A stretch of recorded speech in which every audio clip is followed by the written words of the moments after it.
Olá pessoal, hoje nós vamos tratar das células sanguíneas, suas origens e funções. Eu dividi essa aula em duas partes para não ficar uma aula muito extensa e eu espero que vocês assistam. Qualquer dúvida estarei à disposição, tá? Como vocês já sabem, no fórum ou via e-mail. Vamos lá. Quais são as características do sangue? Então, o sangue ele é um tecido, sim, só que é um tecido líquido e renovável. Algumas células vão viver em média 120 dias, como as hemácias. Depois o sangue precisa se renovar, esse tecido precisa de novas células daquele tipo. Ele é dividido em duas partes. Então a gente tem uma parte líquida, que é o plasma, e a parte sólida, onde estão presentes as células. Então nessa figura aqui, a gente consegue ver essa separação. Então você tem o plasma aqui em amarelinho e aqui embaixo as células. Em branquinho os glóbulos brancos, que são os leucócitos e plaquetas, em vermelhinho os glóbulos vermelhos, que são as hemácias. Como que eu faço essa separação? Se você coleta o sangue do paciente com anticoagulante, esse sangue ele não vai coagular, então as células vão ficar íntegras. E após a centrifugação, como as células são mais pesadas, elas vêm aqui para o fundo do tubo e a parte líquida, que é o plasma, fica no sobrenadante, contendo aqui as proteínas do sangue. Então, quais são as funções do sangue? Transporte de substâncias, como oxigênio, CO2, onde ocorre a realização das trocas gasosas, também transporte de nutrientes e metabólitos. Além disso, o sangue é responsável pela defesa do organismo. Então, nós temos aí as células de defesa, que são os leucócitos, e pela homeostase, controla a temperatura e o controle de eletrólitos, que é conhecido como controle eletrolítico. Para se obter o sangue, como já falei, então coleta-se o sangue periférico, né, das veias. Esse sangue é colocado num tubo e o sangue é colhido com anticoagulante. E aí, após essa coleta, esse sangue ele vai ser centrifugado e aí nós vamos ter a separação do sangue. Cerca de 55% é formado de plasma, que é líquido, né, a parte líquida. Menos de 1% forma aqui o que a gente chama de buff coat ou papa de leucócitos, onde são os leucócitos e as plaquetas. E aqui embaixo os eritrócitos ou hemácias, que formam 45% do sangue total. Como eu já falei para vocês, então a separação do sangue ele se dá por meio de gravidade. Então a centrifugação é a mesma coisa da centrífuga lá da máquina de lavar da casa de vocês. Então nós temos ali a centrifugação ocorrendo. Então tudo que é mais pesado vai migrar para as laterais. Então aqui, né, na nossa centrífuga, o que é mais pesado, que são as células, os elementos figurados do sangue, vão estar aqui na parte inferior. Então, como eu já falei, o sangue ele é composto de plasma, ele é composto aqui de várias proteínas, né, de leucócitos, de plaquetas, de eritrócitos, de colesterol, de açúcares, né, e etc. Constituição do plasma são água, íons, moléculas orgânicas, elementos traço e vitaminas e gases. Tá? Gases, como eu já falei, CO2 e oxigênio, porque o sangue ele é responsável pelas trocas gasosas do nosso organismo. Então, quando você respira, você está inalando oxigênio que vai ser necessário para a sua célula funcionar. Quando você expira, você está expirando o CO2. Então, essa troca de gases é realizada por meio da circulação sanguínea. Bom, quais são as moléculas orgânicas que estão presentes no plasma? Então, a gente tem aminoácidos, que formam as proteínas, né? Quais as proteínas sanguíneas? Albumina, que é uma proteína carreadora. O sangue, alguns elementos que estão presentes no sangue, eles são insolúveis. E como vocês viram aqui, o plasma ele é formado basicamente por água. Então, como que essa substância insolúvel vai transitar no meio desse plasma, né? Através de proteínas. Então, a albumina é uma dessas proteínas carreadoras. Carrega, por exemplo, colesterol, né? Que é uma gordura, que é insolúvel. A gente tem as globulinas, que está presente ali na formação de proteínas de defesa, como os anticorpos. A gente tem o fibrinogênio, que participa da coagulação sanguínea, a transferrina, que é uma proteína carreadora de ferro na circulação, dentre outras, certo? Então, quais as funções das proteínas plasmáticas? Então, nós temos aqui as albuminas, que têm origem no fígado, que servem para transporte e controle da pressão coloide osmótica. Globulinas, que também têm origem no fígado e tecido linfático, serve também como transporte, como fator enzimático, como fator de coagulação e também atua na defesa do organismo. O fibrinogênio, que é produzido no fígado, que atua como fator de coagulação sanguínea, participa da coagulação e da defesa. E a transferrina, que é produzido no fígado e outros tecidos, que participa do transporte de ferro. Quais são as células que estão presentes no sangue? Então, os elementos figurados, as células que estão no sangue periférico, basicamente são essas aqui. Tá? Claro que a gente tem as células progenitoras que podem estar presentes eventualmente, mas em geral nós temos aqui os monócitos, que são essas células grandes, né? As maiores células que estão presentes ali e que quando migra para o tecido a gente nomeia elas de macrófago. Os linfócitos, que são essas células pequenininhas, mas que têm um núcleo grande cobrindo quase todo o citoplasma. Os neutrófilos, que são lobulados, ó, são 3 lóbulos. Os eosinófilos, que também são lobulados, são bilobulados, mas que tem uma característica de grânulos ácidos. A gente tem os basófilos, que quando a gente visualiza no microscópio, esses grânulos aqui, que são grânulos que a gente chama de azurófilos, eles são tão fortes que a gente quase não visualiza, né, o núcleo dessa célula. Nós temos os eritrócitos, que são as hemácias, que são células anucleadas, e as plaquetas, que são fragmentos celulares que participam da coagulação. Tamanho das células. Então, a gente tem aqui, ó, os neutrófilos, o eosinófilo, o monócito e o basófilo e o linfócito, tá? Esses aqui são os leucócitos. Então, dentre os leucócitos, a maior célula é o monócito, tá? Os neutrófilos, eosinófilos e basófilos, eles têm mais ou menos o mesmo tamanho. E os linfócitos são as menores células. Posteriormente, a gente tem aqui a hemácia, que é um pouco menor do que o linfócito, a coloração é totalmente diferente, e a plaqueta, que é bem pequenininha. Agora, falando de origem dessas células, né? Então, a hematopoiese seria a origem das células do sangue. Então, para que uma célula sanguínea ela se forme, existe uma célula que a gente chama de célula-mãe, lá na medula óssea. Tá? Essa célula-mãe também é chamada de célula tronco-hematopoética, ou seja, ela é a mesma célula que vai dar origem a todos os tipos celulares.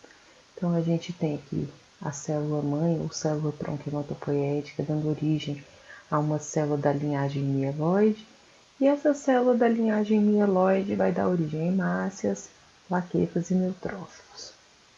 Já temos também a mesma célula-tronco originando uma célula linfóide, que vai dar origem aos linfócitos, tá? Esse é um exemplo de como que acontece essa hematopoese. Então, conforme o tipo de glóbulo formado, o processo recebe os seguintes nomes. Eritropoiese, que forma eritrócitos e hemácias, granulocitopoese, que forma granulócitos, como os neutrófilos, basófilos e eosinófilos, então são aquelas células que possuem grânulos no seu citoplasma. A monocitopoese, que forma monócitos, linfocitopoese, que forma linfócitos, e megacariocitopoese, que formam megacariócitos. Seus fragmentos são chamados de plaquetas. Então, vou mostrar para vocês como que é formada as plaquetas, tá? A partir de uma célula bem grande que vai se fragmentar e formar as plaquetas.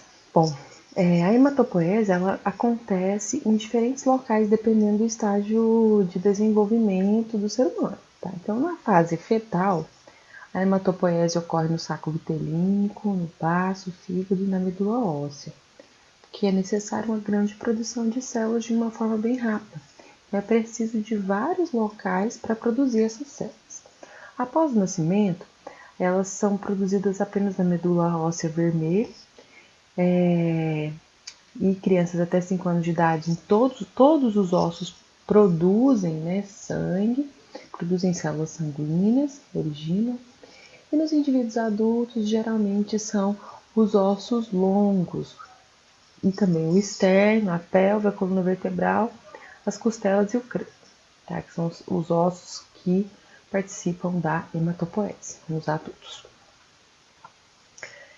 Bom, então aqui eu coloquei um esqueleto, né, para mostrar esses ossos. Né? Então a gente tem esses ossos longos aqui. Então, por exemplo, o fêmur, a gente tem aqui também a fíbula, a tíbia, que são ossos que têm medula óssea, tá? Que produzem a hematopoese, que produzem as células sanguíneas. Além disso, nós temos aqui a coluna vertebral, o externo, que está bem aqui nessa região, crânio, né? Entre outros ossos longos aqui, os braços, aí o ilho, né? Que também é uma fonte de células de medula óssea. Em geral, se coleta, né, quando a gente vai fazer coleta de medula óssea para verificar as células que estão ali presentes, a gente coleta a parte da medula óssea vermelha. Então, são as epífises dessa medula óssea vermelha, que é um tecido mole, esponjoso, está localizado no interior dos ossos longos. Aqui eu tenho um esqueminha mostrando como que é um osso, né? Periósteo, que é essa parte externa, a gente tem a medula óssea amarela, aqui dentro a cavidade medular, aqui ó, o osso compacto, aqui a medula óssea vermelha, a parte mais esponjosa, né, desse osso, e aqui as articulações, cartilagem. Bom, então a medula óssea vermelha, né, que é essa região aqui, ó, vermelhinho, de onde se tem aqui a hematopoese. Aqui, pessoal, só para mostrar para vocês. Então, aqui a gente está dentro do osso, certo? Então, a gente tem aqui a medula óssea vermelha, uma célula tronco. Essa célula vai se maturando até que se forme aqui um bastonete. Esse bastonete ele vai migrar para a circulação sanguínea e lá vai transformar-se no neutrófilo adulto.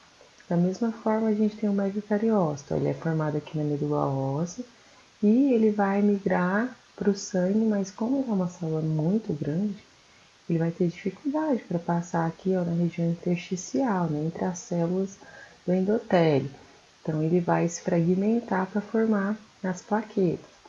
Nós temos a maturação das hemácias. Então, a célula tronco, inicialmente ela é nucleada, e aí ela vai perder o núcleo e formar a hemácia, que é essa célula altamente elástica, né, que consegue passar aqui nessa cavidade aqui intersticial e chegar ali na circulação sanguínea, tá bom? E alguns exemplos, tá? Falei bem de forma rápida, a gente vai entrar em mais detalhes daqui a pouquinho. Mas tá, aí vocês me perguntam, como que essa célula, essa célula tronco hematopoético, a célula mãe, ela sabe que célula que ela vai se transformar? Então, gente, existem vários estímulos que fazem com que a célula se transforme na célula necessária para o nosso organismo, tá? Então, por exemplo, a gente tem aqui, ó, os fatores estimulantes de colônia, que são as interleucinas, e o fator de célula-tronco, que é produzido no endotélio, que é naquele tecido que forma os vasos sanguíneos. É produzido também por fibroblastos da medula óssea e por leucócitos. Então, todas essas células aqui produzem CSFs que vão regular a produção e desenvolvimento dos leucócitos, ou leucopoiesia, tá? A gente tem a eritropoetina, que é conhecida como EPO, que ela é produzida pelos rins, tá? E ela estimula o desenvolvimento daquela célula-tronco para que eles se transformem em eritrócitos, ou seja, é uma necessidade do organismo de eritrócitos, então a gente tem formação de eritropoetina. E a trombopoetina, TPO, produzida no fígado e estimula a formação de megacariócitos, que vai se transformar posteriormente em plaquetas, né? Seus fragmentos viram as plaquetas. Aqui a gente tem o mecanismo da eritropoetina. Então, como que funciona, né? Então, a gente tem aqui, ó, a quantidade normal de oxigênio, o nível normal de oxigênio no organismo, beleza. Caso aconteça um desbalanço desse nível, então vamos supor, nós temos uma redução dos níveis de oxigênio no sangue. Então, o meu organismo entende, se eu tenho redução de oxigênio, eu preciso de mais hemácias, tá? E aí, o estímulo seria a hipóxia, né? Que vai fazer com que haja uma demanda maior de oxigênio nos tecidos. E aí, essa redução vai levar uma informação para o fígado e o rim, desculpa, ele vai estimular a produção de eritropoetina, tá? Então a eritropoetina ela vai migrar lá para a medula óssea e estimular aquela célula-tronco a se transformar em eritrócitos. Então vai aumentar a produção de hemácias. Quando você tem um aumento da produção de hemácias, você vai aumentar a disponibilidade de oxigênio no sangue, porque a hemácia é carreadora de oxigênio, tá? Quando você aumenta, você também provoca esse desbalanço aqui do nível de oxigênio. Então, se você tem uma quantidade grande de hemácias, isso vai levar a informação lá para o rim para ele parar a produção de eritropoetina. E aí você vai ter a diminuição da transformação de célula tronco hematopoética em hemácia. Basicamente, esse é o mecanismo, né, que leva à produção de todas essas células do sangue. Claro que com estímulos diferentes e com substâncias, né, diferentes. No caso aqui eu estou falando da hemácia, então a eritropoetina que estimula o seu desenvolvimento. Bom, aqui, pessoal, nesse slide, a gente tem um exemplo, né? Então, nessa célula multipotente, que seria a célula tronco hematopoética não comprometida. Então, ela, através de estímulos, ela vai se transformar num progenitor mieloide ou num progenitor linfóide. Esse progenitor linfóide ele migra para o timo e lá no timo ele se desenvolve e se transforma em linfócitos ou células NK. Já o progenitor mieloide, ele vai atuar lá dentro da medula óssea e ele vai atuar sobre a ação de eritropoetina, de trombopoetina, de citocinas como interleucina e vai formar as demais células do sangue. Então, no caso, o progenitor mieloide, sob a ação da eritropoetina, se transforma em eritrócito. O progenitor mieloide, sob a ação de interleucina 3, ele pode se transformar em trombócito e os progenitores ou células precursoras de basófilos e eosinófilos, certo? Neutrófilos e monócitos também. No caso de ação da trombopoetina, esse progenitor mieloide ele vai se transformar em plaquetas e os outros, né, progenitores, com a ação da interleucina 3, se transformam em basófilo, eosinófilo, neutrófilo e monócito. Claro que não é tão simplista, existem outras interleucinas, né, outras citocinas que vão agir nesse processo para que a célula saiba exatamente que célula ela vai se transformar. Esse aqui é um esquema que eu vou deixar para vocês também lá na nossa, lá no Moodle, tá? Mostrando aqui como que uma célula pluripotente, né, uma célula tronco hematopoética, ela vai passando por meio de várias fases para se formar a célula adulta, tá? Depois eu quero que vocês deem uma olhada, porque isso aqui vai ser de extrema importância para a realização de uma tarefa que vai valer nota, tá? Mas eu vou explicar isso nas nossas aulas síncronas. Qualquer dúvida, vocês podem acessar o fórum de dúvidas que está no Moodle ou o meu e-mail pessoal, tá? ellen.paula@ifg.edu.br. ellen.paula, tudo minúsculo. Obrigada pela atenção, pessoal. Até a próxima.